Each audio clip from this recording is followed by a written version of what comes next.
വിഴിഞ്ഞം പദ്ധതി നരേന്ദ്രമോദി സർക്കാരിന്റെ ബേബി തന്നെയാണെന്ന് ബി.ഡി.ജെ സംസ്ഥാന അധ്യക്ഷൻ തുഷാർ വെള്ളാപ്പള്ളി. 100% ക്രെഡിറ്റും കേന്ദ്ര സർക്കാരിനാണെന്നും അദ്ദേഹം കൂട്ടിച്ചേർത്തു. വിഴിഞ്ഞം മോദി സർക്കാരിന്റെ പ്രൊജക്റ്റാണെന്ന് അറിയാത്തവരില്ലെന്നും അദ്ദേഹം പറഞ്ഞു.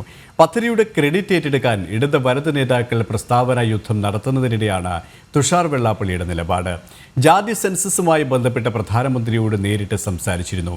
യഥാർത്ഥ കണക്ക് കിട്ടണമെങ്കിൽ സെൻസസ് വരണമെന്നും തുഷാർ വെള്ളാപ്പള്ളി മാധ്യമങ്ങളോട് പറഞ്ഞു.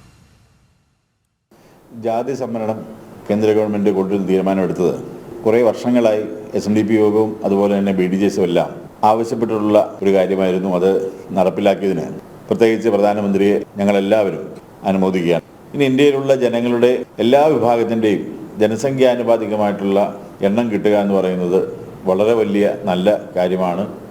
അതിന് ശക്തമായ തീരുമാനമെടുത്ത പ്രധാനമന്ത്രിയെ ഞങ്ങളെല്ലാവരും അനുമോദിക്കുകയാണ് ഈ അവസരത്തിൽ. ഇത് ഗവൺമെൻറ്റിൻ്റെ ഇന്ത്യ ഗവൺമെൻറ്റിൻ്റെ നരേന്ദ്രമോദി സർക്കാരിൻ്റെ തീരുമാനം തന്നെയാണ്. അത് വളരെ ഭംഗിയായി നടപ്പിലാക്കാൻ ഉള്ള തീരുമാനം ഞങ്ങളെല്ലാം സ്വാഗതം ചെയ്യുന്നു.